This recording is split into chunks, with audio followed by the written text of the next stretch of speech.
Salut, c'est Gobrax. Alors aujourd'hui un petit retour d'expérience là, enfin retour d'expérience on va dire sur la T2 parce que la dernière fois en fait j'avais pas la tente sur moi. Donc, donc aujourd'hui je vais refaire la vidéo tout simplement avec la tente.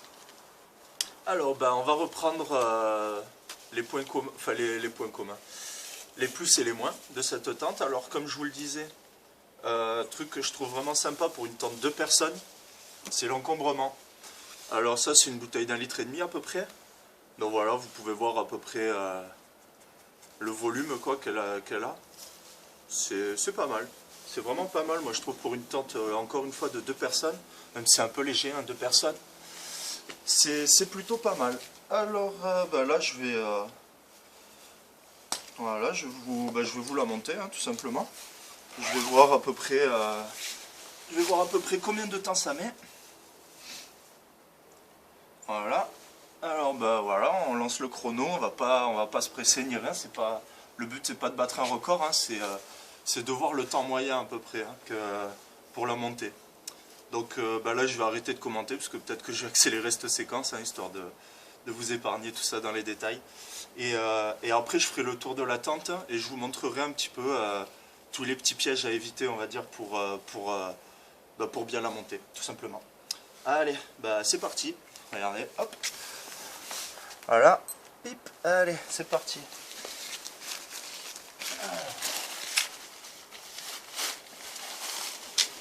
Voilà.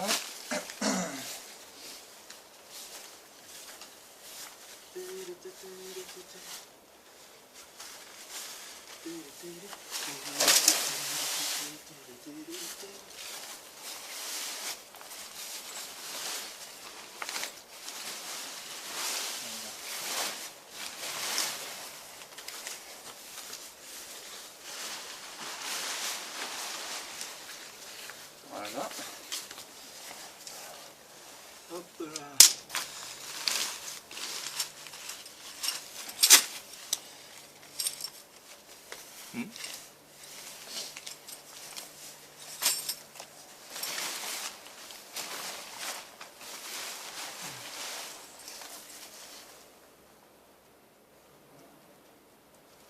Alors, une erreur à éviter, c'est quand vous la montez, vous voyez cette sangle toujours en dessous.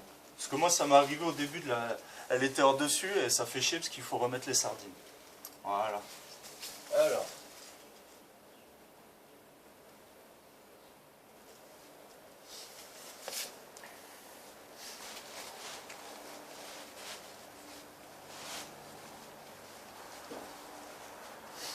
Ouais.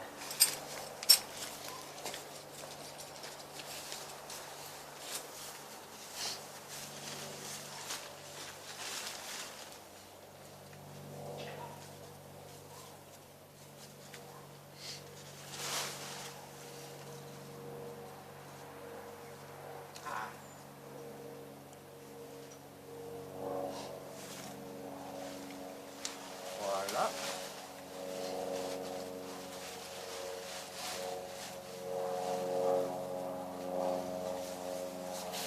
Voilà.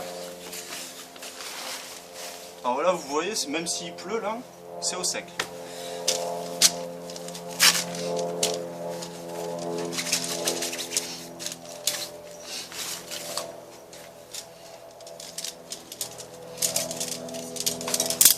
Voilà.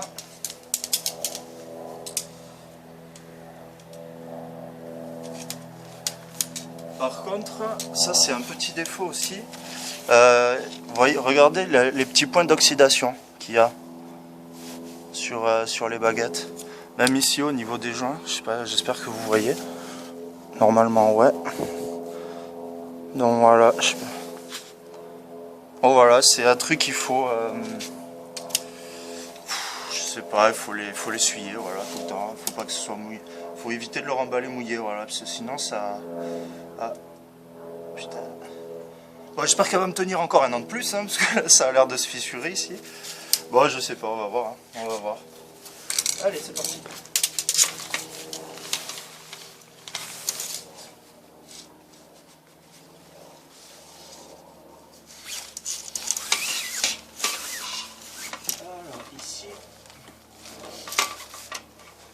bien passer dans le trou orange là. Je vous montrerai ça tout à l'heure.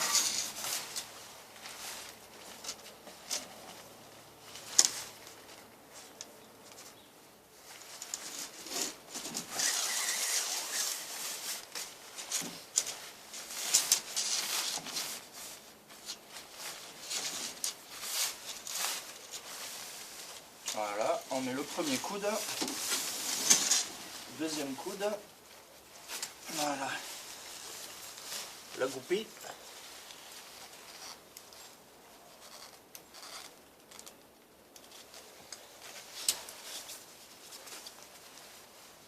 voilà, alors,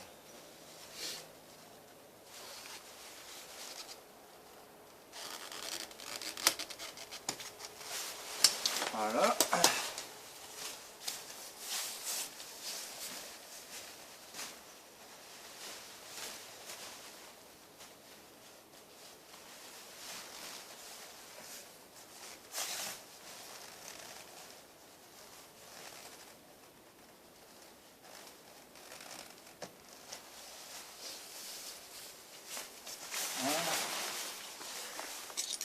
Là, derrière, hop.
Voilà.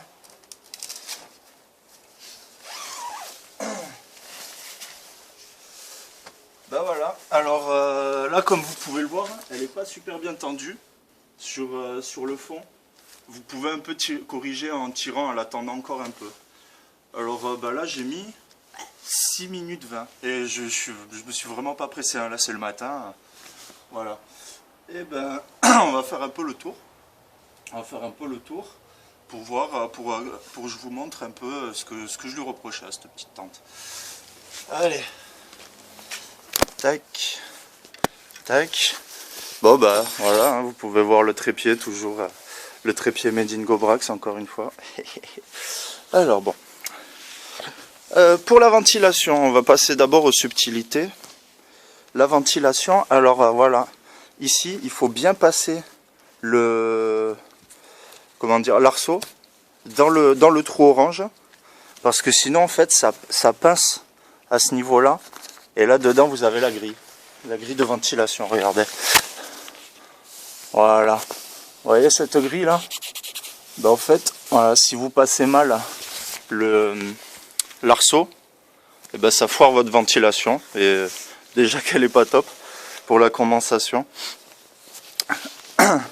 Alors, bah, je vais vous montrer la deuxième bouche d'aération qui est au fond, ici, voilà, derrière là. Et c'est pas mal, enfin c'est pas mal. Ouais, voilà. Alors, sinon, je vais vous montrer l'intérieur parce que certains me l'ont demandé. Oula, c'est pourri là-dedans. C'est pourri. Ouais, ça c'est les restes de la dernière fois que je l'ai plié sous la pluie. Alors bon. Là, c'est pas très bien tendu, hein, comme je vous l'ai dit. Mais l'espace intérieur est pas mal. Bah, voilà, oui, excusez-moi. Pour ce que je lui reprochais, c'était l'épaisseur de cette bâche. Putain, excusez-moi, j'ai du mal ce matin.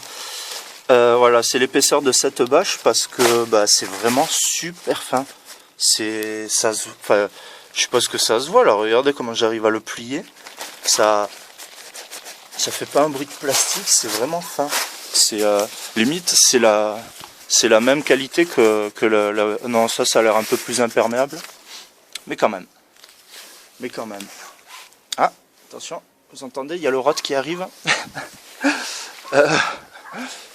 Regardez comme il est mignon.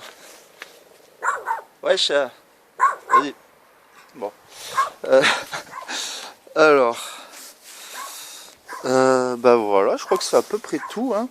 C'est à peu près tout. Je vais revisionner la vidéo et je vais voir si j'oublie rien. Sinon, bah là, j'ai pas pu vous montrer pour la conversation. Mais bon, bien sûr, hein, s'il pleut et tout ça, il faut que ce soit super, enfin, faut qu'elle soit bien tendue, hein, la tente. Bon, ça c'est logique. Mais voilà, hein, je crois que c'est à peu près tout. Hein. Sinon, voilà, ici une petite poche pour papa et une petite poche pour maman. Ah, bon, bien sûr, un petit crochet pour la petite lampe. Et c'est tout. Sinon, que dire de plus? Bah oui, cette tente là, non, je vais vous montrer parce que je l'ai utilisée quand même sous la pluie. Et c'est vrai que je m'y attendais pas quand même, mais voilà.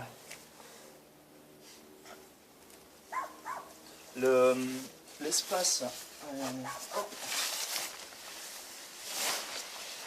Voilà.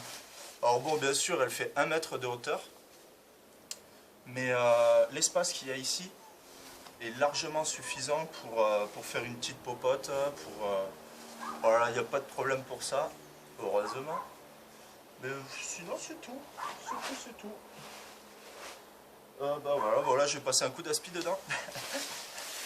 Allez, bah merci pour cette vidéo, d'avoir regardé. Enfin, merci d'avoir regardé cette vidéo. Putain, je crois que je vais la refaire. Et bah à bientôt et sortez camper. Allez, ciao.